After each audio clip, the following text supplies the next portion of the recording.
Good morning, good afternoon, good evening, whatever it may be in your neck of the woods. 019, aka OG19, so my god, here back again on your YouTube screen with some more OG content for you. You may take special note of what I'm wearing here as a sign of what's to come. I'm gonna go ahead and set you down right now though and get right into this. Now this is a video I've been meaning to make for quite some time, in fact. Just haven't been able to get around to it because I haven't really been able to really sink my teeth into what I'm about to talk about. But what I have for you today is something that I pioneered on YouTube. Okay, I was one of the first to do this and I failed miserably at it. Some of you may remember, but I'm gonna do it again by Joe. What I have for you today is a special package that I received a while ago, in fact, and it was even addressed to the proper name and everything. But I received this back in November. In fact, I received it on November the 18th. And it is, as you guessed it, my copy of Shenmue 3.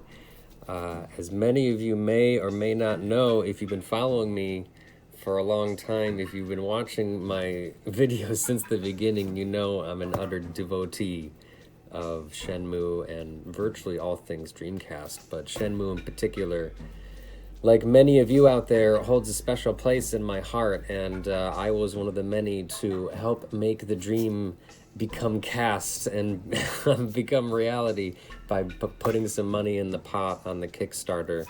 And they shipped out the games right on time, despite some delays, you know, whatever, no big deal. There were some controversies with the Epic Games Store and whatnot. I didn't care about any of that because I just wanted the game. And on November 18th, it was placed in my hands, and I wanted to make sure I shared the moment of me actually opening this up and, of course, playing it with you all. So consider this the start of that saga.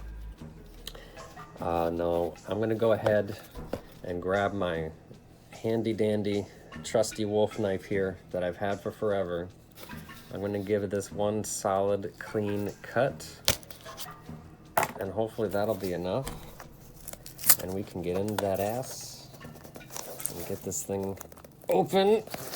Maybe not. Oh, okay. The tape goes all the way around.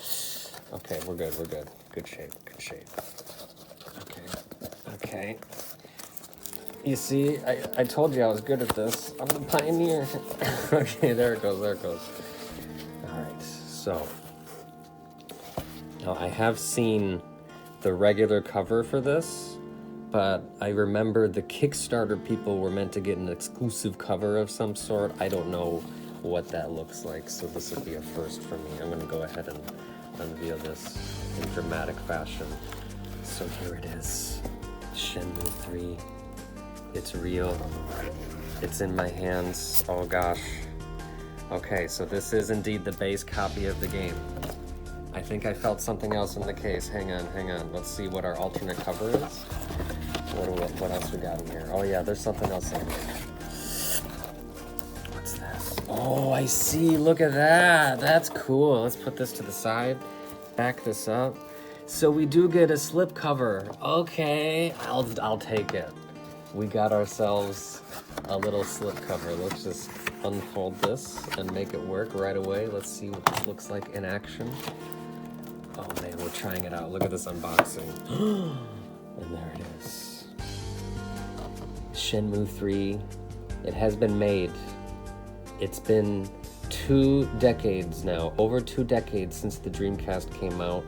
Nearly 2 decades, I think approximately 2 decades since Shenmue 1 was released. And it's just amazing to me. It still baffles me. Oh, look at that copyright number. Oh, that's so perfect. It just amazes me that after all this time, a sequel like this could be made, something to appeal to the people like me, to the OGs of the world that grew up at the dawn of a new era when the Dreamcast first launched. And what's even cooler to me now is that all on one platform here, I can now say I have both Shenmue 1, Shenmue 2, and Shenmue 3 all on my PlayStation 4 now in physical hard copies. That is a beautiful thing. That is a beautiful, beautiful thing. So, ladies and gentlemen, it's happened. Shenmue 3 is here. I wept at its announcement at that E3, and I'm sure to do a lot more emoting as I play the game. So I'm going to be sure to play this for you all live. Oh, there we go. I'm going to be sure to play this for you all live.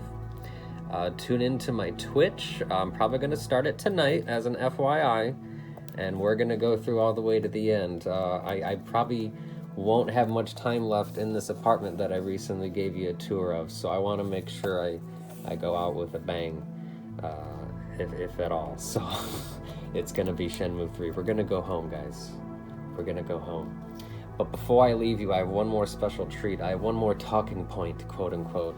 It's not scripted or anything, but I had one more thing I wanted to make sure I showed you all here. And that is, just to further exemplify how OG we go here, this is issue number 0. I think it's actually officially number 0. Yeah, see at the top it says right here, June 1999, issue 0 of the official Sega Dreamcast Magazine. Now this, if I recall correctly, was a pre-order bonus when you reserved your Dreamcast hardware at a certain shop. In my case, I believe it was like one of those Suncoast shops in a regional shopping mall. These don't exist anymore. You kids these days aren't gonna know what the F I'm talking about, but it was indeed like a Suncoast-esque shop, and or it was owned by Suncoast, and that's where the pre-order was made, and I perused this magazine every day until launch. And there's something in particular in this magazine, in this issue 0, that's related to today's video, and I want to make sure I show it to you here. Here we go. So this was an article, Once in a Lifetime. After 4 years and $20 million, Shenmue aims to change the way you play forever. So this was an article that really, really got me hype. I mean, just look at some of the verbiage in here. If I go into this sidebar, hopefully you can see it. Look at this sidebar here. At the top, it says, or in the middle, why might it succeed? It has the potential to utterly smash the mold with its deeply immersive environments, captivating characters, and the ability to convey human emotion far beyond the means of other games before it. This was true in many ways, but look at this pretentious verbiage here at the bottom. Why might it fail?